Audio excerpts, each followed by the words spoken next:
Hi, everyone. This is the acyuta-bhava from Nightlight Astrology, and today I'm hanging out with my friend Kat, and we are going to talk about the moon. This is part of a two-part series that we're going to do, fielding questions that we've received from all of you over the past year or so. And we're going to be looking at the sort of sacred mysteries of the moon. We'll do a part one on the basics of the moon and the moon cycle and phases, and then we'll do a part two where we look at the nodes of the moon. Kat has been helping me with social media for the past year, and she's the one who kind of came up with this series and these questions that have come from all of you. And also just want to introduce you to her a little bit. You might have seen her before, but she is the host of a podcast that I really like, which is how I originally found her, called The Creative Introvert. You can check it out at thecreativeintrovert.com. And yeah, thanks for being here, Kat. Yeah, thank you. Yeah, looking forward to talking about the moon and just starting with maybe a really basic question, which is, what does the moon mean in astrology? Yeah. So one of the largest misconceptions is that the moon means mother and the moon means emotions. Those two signifiers, while they are good, represent a more topical manifestation of the planet. So in ancient astrology, there are basically two levels at which a planet operates, or even three. One level, and the most important, is going to be the role that it plays as a sort of universal significator. That is to say that every planet represents deeper core philosophical values in this ancient metaphysical system. The second level at which a planet will express itself will be in terms of more topical significations. So, for example, let's say in the case of the moon, we're going to say that the moon represents fortune as a universal philosophical concept. We'll talk about what that means in a minute. Its topical signification will be something more specific, like the mother, or like emotions, or something like that. But those when people tend to interpret the moon on a secondary level, they don't have the skeleton key that will help them to understand the primary metaphysical value of the moon, which then gives them a free range to see the moon instantiated in not just a small list of topics that you've memorized, like moon or a mother or emotions or something like that, but a huge amount of things. In fact, you'll be driving down the road and you'll go like, oh, that's a really lunar thing happening right there. So in ancient astrology, we have to start by understanding, what is the universal metaphysical value of the planet? And then we move into topical manifestations of that value. And then the other thing that a planet can do is represent the topics of the house that it rules. So, for example, the moon is the host or the steward of the house of Cancer. The house of Cancer in ancient astrology meant the house of the moon. And the word house referred to a sign traditionally. So, and this was the case because signs were coincident with what were called topoi, or places, like a tarot spread. So you have, 12 signs, and they're, depending on when you're born, they're falling in those 12 different positions. We call this whole sign houses. So if the moon, if Cancer were to fall in the second place, the second whole sign house, then the moon becomes the host and represents the topics of that card position, so to speak, which in this case, in the second house, would be money. So the moon can represent a universal metaphysical concept. It can be topical. It can represent things like water, or birth, or pregnancy, or women, or mothers, or emotions, or something like that, among a lot of other things. And then we have the rulership qualities of the moon in any given chart, which means, the moon happens to also represent money in your chart.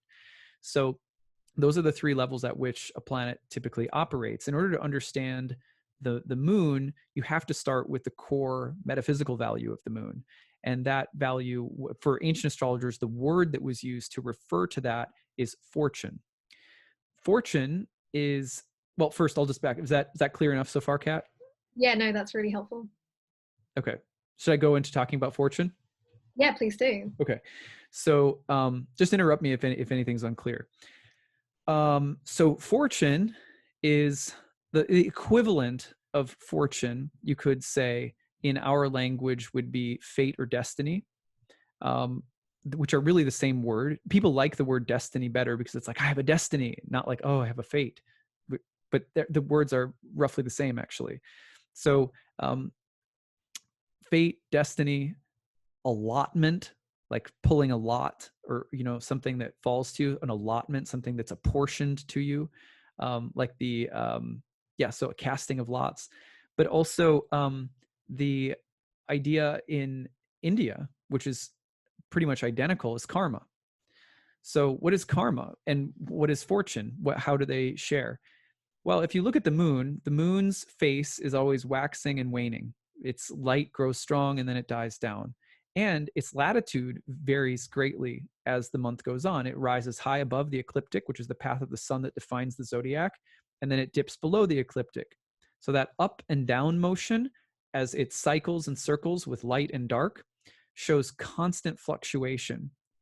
The material world that the spirit soul is thought to be encased in, so in spirit soul is in a material form, in a body, that the material energy was thought by ancient astrologers to be in a kind of duality with spirit. So there's spirit and there's matter, and the moon is representative of the world of matter, which is to say it is inert unless it's animated by consciousness. So unless it's animated by life force. So the moon, uh, in that sense, represents the constant fluctuations, vacillations, changes of the material energy. Just like the seasons are always going round and round, temperatures are fluctuating, the rivers rise up and go down, the tides come in and they come out. That's something that the moon is topically related to, the tides, and water, things like that. Uh, that this but this the main feature of materiality is expansion contraction, highs and lows, right and left, up and down, good and evil, dark and light. So that vacillation of the material energy that's never ending, for ancient astrologers it's actually eternal. Plato said that time, these cycles, is the moving image of eternity, which means it's a kind of reflection of that which is unchanging, divine, and eternal. Similarly, the moon is not an original light, but is a reflective light. And so the moon represents the changing world of fortune or karma. Karma just means action, action and then reaction, action and then the consequences or outcomes of actions. And that is a domino series that has been going on eternally in the Indian tradition. It's literally called anadi, which means without beginning, without origin. So in that sense, the entire material universe is thought to be cycling endlessly, just as stars are born and they die, and then stars are born and they die, and there's black holes and expansion of the universe and contraction.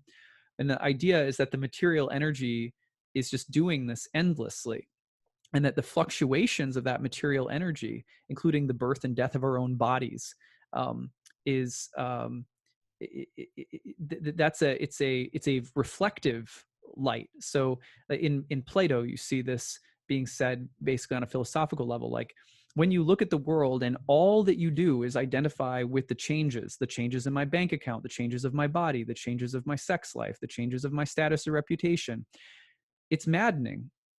And that's why the moon is also associated with lunacy and the delusion of falling asleep in the material energy that all spiritual traditions are trying to awaken us from. Because when we identify with that material energy, we get staked to the wheel of karma, to the wheel of samsara, to the wheel of fortune, and just around and around we turn. So it takes the ability to say, wait a second, this is an illusion. Not that the world, not that there aren't real beings and other things, and that there's, that there isn't distinction or variation, but we just say, I am more than my body. I'm more than my thoughts. I'm more than the world and all the fluctuations happening in the material energy. And that these things reflect something of a higher nature. And that higher nature was related to the sun. It wasn't identical to the sun, but the sun ends up being the placeholder for spirit, in contrast to the moon, who is fortune. Now, the moon serves a very deep spiritual role in astrology. So this isn't to say that the moon is some bad planet that just represents illusion and karma or something like that. Because the moon also rules remembrance. If you are looking at the material energy and saying, I don't think this is right, like I'm in a dream, something's realer than this. That's what people do when they start taking up spiritual life. They say, the life I'm living just seems unreal in some ways, or it seems false or unsatisfying. And then what do they start to do? They start a process of recollection. And the moon, what does it do? The moon gathers light, it sheds light, and then it recollects light. So the moon is also associated in ancient astrology with memory and with remembrance. So as soon as one starts taking to spiritual life, we learn to start seeing spirit, the light of spirit reflected in matter. And that's the spiritual side of the moon, which is devotional, contemplative remembrance of our divine source, or of our spirit, of our soul, of the animating force in all things. So the moon is both representative of, in some ways, of sleep and delusion and material karma and samsara and all of that. And the moon is also associated with the almost romantic, nostalgic remembrance of our source. And it is absolutely essential to be to taking part in our spiritual awakening. For example, in the Indian tradition, Krishna is, who's an avatar, right? He's a, manifestation of God. He comes to help people remember who they are and where they come from, and he is given the planet of the moon. He's related to the moon. So at any rate, the these are the basic metaphysical principles of the moon, and that's just a quick flyby. There's like a lot more that can be said about it, but does that make enough sense? Yeah, and I'm glad you got into the, why the moon isn't bad, because I think a lot of people hear, when they hear that, the sun is spirit and the moon is fortune, they might think that it's like that. But I'm glad you brought up that piece about remembering. It makes me think of the Truman Show. Yeah, Like, exactly. Yes, totally. That's a great connection, the Truman Show. And it actually, like, it's so, like, think about every spiritual tradition basically on planet Earth that, are the big ones that we know about that have contemplative mystical practices right now: Islam, Christianity, Buddhism, Hinduism, others too that I don't can't go through all of them, but you get the idea. They typically have a practice that goes like this: chant the names of God over and over and over again in a circle on a mala that has 108 beads, which is the number associated in all of these traditions with the moon. Christianity, I don't know how many are in a rosary off the top of my head, but the same idea is there. The rosary is oftentimes also invoking Mary, right? Well, why do we even pray to Mary as an intercessory, like, figure? Because Mary is the mother, and the mother helps us remember the Lord, right? And so it's this realization that the moon in all of us, it's not a masculine, feminine, gender, or sex thing at all, actually. It just has to do, but the images of mothering and remembrance and nurturing and devotion and tenderness, we have to tend to the awakening of the soul with remembrance. So we circumambulate things, we go in circles around things, we are devoted in spiritual life, and that's all lunar stuff as well. And there's a way of understanding emotions, and any topical manifestation of the moon can actually be understood either in terms of delusion and ignorance, or in terms of, the process of remembrance. I'll give one example. So let's say the mother. What's the dark mother? What's the face of the moon as dark mother? Well, it's the smothering one who wants us to stay caught up in the womb, who wants to keep us and not let us grow and individuate, who says, only remember me, right? And in the material sense, that would be like our lower urges or our lower cravings being like, you should only pay attention to your immediate needs and be scared of what might happen to you if you don't tend to those. But that could be a picture of a very smothering mother psychologically. And mother, caregiver, whoever. Again, it's not gender, sex, it can be anything. And then on the other hand, the image of mother as intercessory, devotional reminder, right? That's the sweetness of, when you look at the Dalai Lama, he's a Cancer, right? Cancer sun, Dalai Lama. So you have the idea of remembering home. Here's the Dalai Lama who's been displaced from his home, but his whole life is dedicated to keeping alive the remembrance practices of, the bodhisattvas. So these practices of the moon can have us, connected to the same exact topical manifestation in vastly different ways, depending upon how if whether or not the moon is acting as the graha, as Indian astrologers would call it, the grabber, the one that seizes us and pulls us into nescience or avidya, darkness and ignorance of our true nature, or if we're practicing spiritual life, the same exact metaphysical principle feeds into all of the topical manifestations, and they all become filled with the light of spirit. Yeah, amazing. And something else that I think we've all noticed about the moon is that she changes shape in the sky. So the moon phases. What does that mean for our charts? Does it mean anything to have a certain moon phase in our birth chart? Yeah, really good. This is practical, so people will really like this.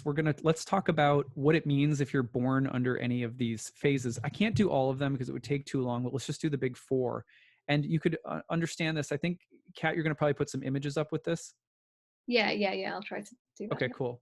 So we'll give you some images to look at as we go. Basically, if the sun and the moon were together when you were born, if you were in the new moon phase, which means the sun and the moon are basically conjoined at the same degree in the same sign of the zodiac, then you're a new moon baby. And the new moon's meaning has to do with seeding. But you can think, remember that this is like you know it's like a what do you call it, a bar of music, is that what they're called, like a, I think that's what it's called. Anyway, so it has measures, and each moon cycle is like playing through familiar notes over and over again, and then there's a repeat at the end, and then you go back and you do it again. I can't remember my musical technical theory very well, but Didn't I ask took me for that I either. took piano when I was a kid, and so I play guitar, but not like real technically proficient. So anyway, so there's this repeating time signature, and it's like a rhythm. It's going on every month, a month actually, to the word moon. So um, at the new moon, it's a seeding period. It's very basic. We're going to use a plant analogy, which a lot of astrologers use, but and it's a little beat up, but it's helpful. It's a seeding period. So the moon is completely dark. You can't see it. It's joined with the sun. And this is kind of the union of the sun and the moon, of spirit and matter. And therefore, there's, something is being impregnated, a new form is being born, so to speak. And that form is going to be eventually animated and come forth of its own and carry its own light. Now, it's the similar idea in ancient metaphysics is that spirit and matter, sun and moon, are reflective of the entire process of divine creation. So you have this seeding moment. But practically speaking, in a person's life, new moon is often a time where you know the environment of the life, which is described by the moon karmically. So the moon, generally speaking, in life will depict a person's the kind of like karmic background. This kind of environment that I was raised in, or these kind of environmental themes. It represents the moon represents your body in this respect, or you could say genetics and heredity, ancestral karma, and circumstantial karma that will come up in your life. And that's maybe one of its broad significations.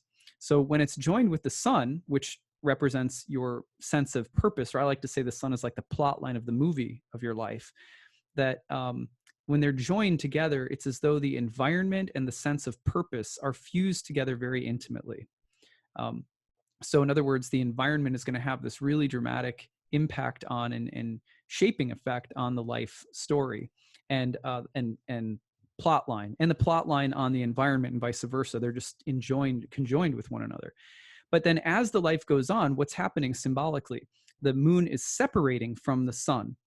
And so typically in new moon people's lives, there's going to be this theme of gradually coming to understand the difference between themselves and the life path that they feel excited about, their own ambitions and sense of purpose, relative to or in gradual contrast with the environment that they grew up in. And that can become really difficult sometimes. Like I had a client once who came in, and this is an old story that I have permission to share. She came in and she had a new moon in Leo in her 10th house of career. And she was very successful in her career. She grew up in a family that had a lot of success in their parents' careers, right? So there's that 10th house environment that a person is born in and that just shapes their destiny. She was going to become successful 10th house kind of person, from the moment she was born, because of this, this marriage of environment with plot line in the 10th house career. When Leo, with the sun in Leo, so strong sun too. Then what happened was she became really successful and had PhD level education and stuff like that by her, like her Saturn return. I think it was like about 30 years old. And she was at the top of her game, and she came in, and this was when that great eclipse was happening in Leo. Remember, I think it was 2017. And she said, I just feel like I'm just waking up to this realization that I haven't chosen my own path, that my environment really dictated it. And I don't even understand what I like or who I am or what's important to me. And so sometimes that's the story for the new moon, is that the new moon has this powerful seeding, and sometimes the environment will be really rich and supportive of the life path with the sun and moon conjoined. But there may also be this kind of need to individuate, just like a baby is like, well, who am I apart from my mother's womb? Similarly, as the life goes on, new moon people oftentimes have to figure out who I am in contrast to whatever environment I've been fused with, for better or worse. So that's kind of a new moon. Does that make sense? It does, yeah. So the next phase along is the first quarter moon. Is that right? Yeah. Yeah. So first quarter moon is going to be when the moon is 90 degrees out in front of the sun in zodiacal order, creating what's called a square. The moon is going to be half lit up and half dark. And this first quarter moon cycle, if you go back to the analogy of the plant, and if you're born with this will apply to your kind of life path. Now you've got the sun and moon, let's say plot line and environment, are at a crossroads with one another and even sparring a little bit. Their squares are of the nature of Mars. So another client story. This is a person who, was raised in a pretty, it was sun, I want to say sun in the second house. Yeah, it was sun in the second house, moon in the fifth. So the plot line of life for her sun in the second house has a lot to do with becoming self-sustaining, especially financially and in business, earning her own money, showing she can be her own boss, stuff like that. Really important, second house sun stuff. The environment that she grew up in, the moon was in the fifth house, was very sporty, right? And it really emphasized sports and athletics and, um, high level performance, athletic type of stuff. So initially, that was what shaped her ambitions to go in that way and try to become successful in financial and monetary ways. And the environment was shaping it. But then again, I think it was in her early 30s, probably just after her Saturn return, if I remember correctly, that she had this kind of crisis where she was like, the environment that I grew up in is at odds and conflicting with my ambitions. I'm not able to make as much money at this as I thought I would. I actually don't even think I like sports as much as I was brought up to believe that they were, the be all end all. So this again represents a kind of, on the first half of the moon cycle, really from the moment of the new moon forward, there's this growing contrast between environment and plot, where the two are coming into more of a critical dialogue with one another. And this is that breaking point moment when the moon is half light and half dark, but the light is taking over. It's as though one is trying to differentiate or distinguish themselves in their own life path from the environment with more critical things that they have to do. For example, in my own progressed lunation cycle, you can actually, if you look at secondary progressions, you can look at the symbolic cycles of the moon after you were born and project them out into certain years in your life. At my progressed first quarter moon, one of them in my life, I decided that I was a youth pastor of a church, a Methodist church. I grew up a preacher's kid in the Methodist church, and I was a youth minister. And when I had my first quarter moon, I realized that I basically no longer wanted to be a Christian in the sense of being an institutional Christian, that I wanted to explore my spirituality. And so I resigned as a youth pastor and went to graduate school for creative writing. And during that period of time, the thing that prompted it was also an experience with psychedelics. And the psychedelic experience basically said, thank you for the spiritual stuff you've given me from my roots, so much of which was really valuable. But now I have to take this critical turn. I'm at a crossroads where I have to choose to separate myself and come into my own in some way. So in the plant cycle, you think of the plant breaking up through the soil and establishing itself as independent above the ground, apart from its roots beneath the soil. So that's kind of the archetypal symbolism of the first quarter moon. And that plays out every month in radically different ways. Every month we're experiencing that. And if you track the moon, I think we'll talk about that in a little bit, you can actually see it playing out. Yeah. Okay, so what about the full moon? The full moon happens when the sun and the moon are opposite, and the moon is, of course, completely lit up. And this is the moment that represents fulfillment and completion. And it's about illumination. And you could say that you're carrying through the promise of what the cycle started with. You've completely individuated, and you have some kind of a relationship with your roots, but you've had to remake your world or your life in terms of the promise that the cycle began with. So you think about a full moon, for example, and you think about, it's not always pretty. Full moons can also kind of tear us apart because of the opposition between the sun and the moon. A person is trying to fulfill some essential sense of destiny that has moved away from, individuated from its roots, but also comes into some kind of, integration with their roots. Full moon baby that, is very complex person to talk about is Michael Jackson. If I remember correctly, I'm pretty sure that was, pretty sure it was Michael Jackson, the full moon. And there was, such tension for him around his identity in relation to his roots, in relation to his childhood, in relation to the things that happened to him during childhood, and in relation to his race and his skin color and his role in popular culture and his sexuality. And, so you can get torn apart by it. It can be this thing where it feels like you're trying to become your own person, but the past and the roots and the seeds of the cycle are trying to pull you back, and you're pushing and pulling in a really strong way. So that's why, for ancient astrologers, just as the moon was becoming full, they said a person was likely to be possessed by a god or a muse, or to go mad. And the reason for this is that there is some sense in needing to be something or someone other than something else that you're pushing in contrast to. And for some people that means, some kind of integration, some kind of dialectical that takes place, and then a person fulfills some essential sense of destiny, while holding the tension with the roots. And other times, it'll pull people apart. I have a full moon in my chart, right? I was born under a full moon lunar eclipse as well. And, mine is between the ninth house and the third house. So the more, let's say, formal place of the ninth house, religion, scholarly studies, etc. And the third house, which has more to do with, let's say, the subjective and the personal mind. So I studied, I've studied like religion and astrology, and I'm really obviously into like a traditional path of yoga. At the same time, with my son in the third, I've studied memoir writing, and I've always tried to have a personal path. I grew up in the church, but had to split away from it and find my thing. But I'm still kind of like a preacher, just like my dad. So, that tension between two polar opposites that's trying to find a unique form of expressing itself in the world, that's pretty typical. And I did for a time sort of lose my mind, right? I mean, in my early 20s, when I was coming out of church work, at first I got really wrapped up into like, also, I mean, I just took a nosedive into stuff that was always totally sacrilegious, like drugs and so forth. And it took me a while to get out of that. So that's that this could be a little treacherous, the full moon.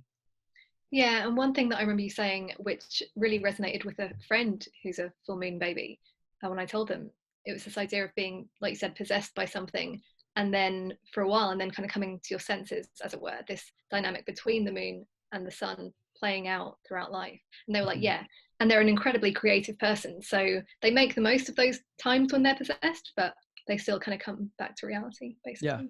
Yeah. The full moon was thought of as fiery by ancient astrologers. So the full moon, each phase was corresponding with a different element and season. So the new moon phase, for example, is associated with spring, and the airy sort of sanguine temperament. And then, from first quarter to full, you're going into summer, and it's fire. And then you go from full moon to last quarter, and you get into autumn and earth. And then last quarter to new again, and you get into winter, the phlegmatic temperament and water. So it's also interesting to look at those. We don't have time for it, but yeah. It's another video. So what about the last quarter moon? Yeah, so last quarter is going to be half lit up and half dark again, with the darkness about to take over. It's 50-50, but now the yin is on the rise, so darkness taking over. And that last quarter moon is associated with, in the plant cycle, the full moon, to follow that through, because I kind of forgot. The plant cycle, the full moon is like, like a yoga posture where you're stretching up through your hands and rooting down through your feet. So it's like the full blossom of the fruit. It's a tension from root to fruit. And then you go into last quarter, and this is where the fruit is falling off the vine, and you're harvesting something from the whole cycle, learning lessons, integrating lessons, in some ways starting to return back to your roots, turning inward, relinquishing things that no longer serve you. It's a later, more, you could say, mature part of the process of the lunar cycle, but it doesn't mean that a person is more mature if they have that, phase in their chart or anything like that. Um, excuse me. The last quarter will be specifically related to that time in life where we realize that something is no longer serving us, that has been a staple of our life. And it relates back again to a dialogue between environment, moon, and purpose, sun, always those two uh, principles. But in this sense, it's like, for example, I just tell a little story again, last quarter moon. Um, well, actually, you know who a famous person has last quarter moon is? Neil deGrasse Tyson. He's the sort of physicist who's done he's kind of taken up where Carl Sagan left off, and he has a last quarter moon. And you'll notice that one of the things that like pretty much describes his life to a T is doubt. And I don't mean that in a negative way, but he's a natural skeptic. He's curious, and I don't mean to just say he's doubtful, but he has that sense. If you read a little bit about his biography too, he's had the sense since he was young that there is more to life than meets the eye. And there's this sense of needing to discard old narratives, for him especially what he perceives as kind of like antiquated religious notions about life. And so it's very clear from like we would say sort of from a soul level, you could say that he's in the process of discarding old dogmas, old environmental constants that have sort of their shelf life, as their expiration date has been reached.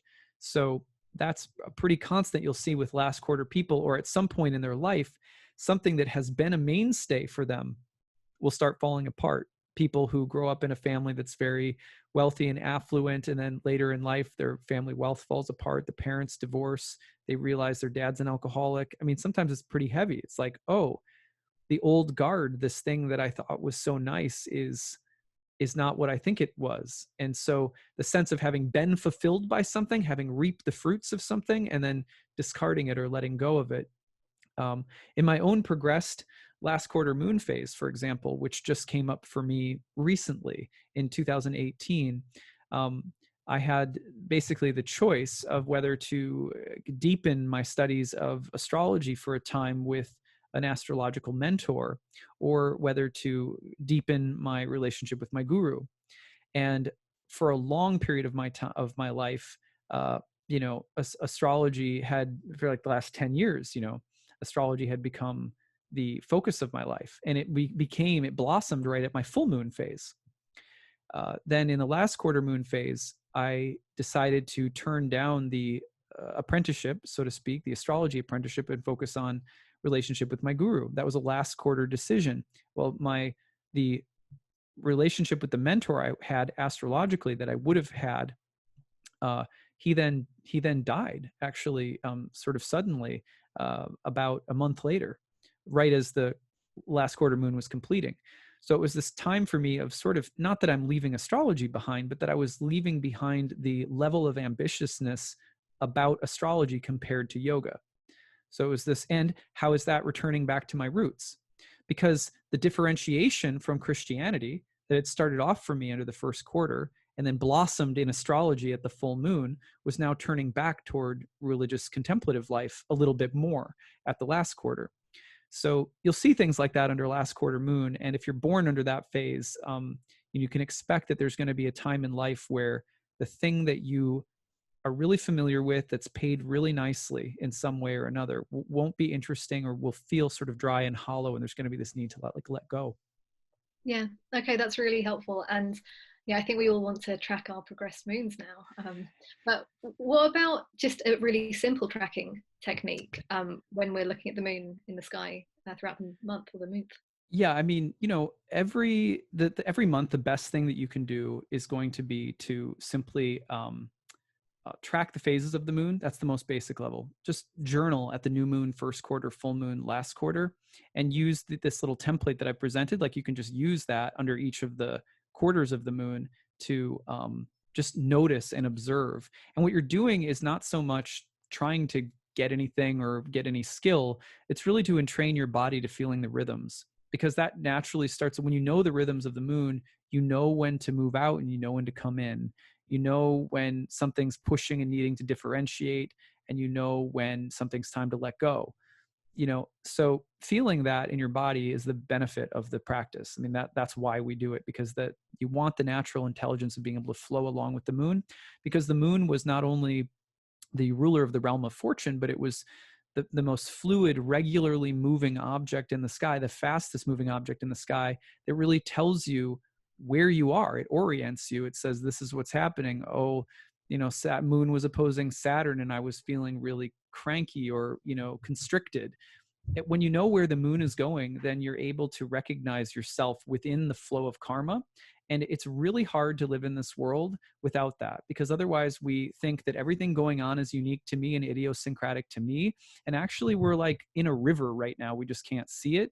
And with the moon, you always know where the currents are flowing. So you don't have to feel mad. You don't have to feel like a lunatic. Instead, you can be a devotee. You can be a lunar devotee and learn how to flow with the rhythms. And that starts by learning the four, just tracking those four main phases. But then more specifically, if you're a little bit more advanced and you know how to track aspects, track the daily applications of the moon. Oh, the moon's making a trine to Venus today. Oh, the moon's, gonna square Mars, or whatever it's doing. Track it and don't use the outer planets right away. I don't recommend it anyway. Just stick with the basic 7. Just what applications and separations are occurring from the moon any given day. If you do that for 40 days in a row, just track those applications and journal at the end of the day about what you noticed. If you get the times, and you can do, there's lots of websites that have the lunar tracking, and maybe at this point during the recording you could slap one on the bottom, because I have a few in my mind, but I have to go look them up. So we'll put something at the bottom so you can see it. But go to one of those websites, look at the applications of the moon for the day, combine the principles of the planets that are contacting through the moon square Mars, or whatever it might be, and then just journal about it at the end of the day. Do that for 40 days, and I promise you it will change your life profoundly. And I did it. I mean, the way that I started lunar tracking and eventually started writing horoscopes was by keeping a daily lunar journal for over a year. And then it just became really natural for me to be able to start identifying, like, oh, I'm out doing this or this. And I'm go, yeah, the moon is, in a conjunction with Jupiter. And of course I want to spend a bunch of money right now, or, whatever the case might be. So tracking the applications of the moon, a little bit more sophisticated, but if you can do it and do it daily and stick with it as a practice, it'll advance your skills as an astrologer and keep you more in touch with the daily fluctuations in the karmic river more than anything. All right, challenge accepted. We'll be doing that. Okay, cool. So I think, how are we doing? Do we have any more? I think that's it for the first part of the moon. Okay, cool. So we will be back to talk about the lunar nodes next. And thank you all for watching. If you have any questions, info@nightlightastrology.com. You can check out my upcoming courses at nightlightastrology.com as well. And be sure to check out Kat's page, thecreativeintrovert.com. All right, take care, everyone. Bye.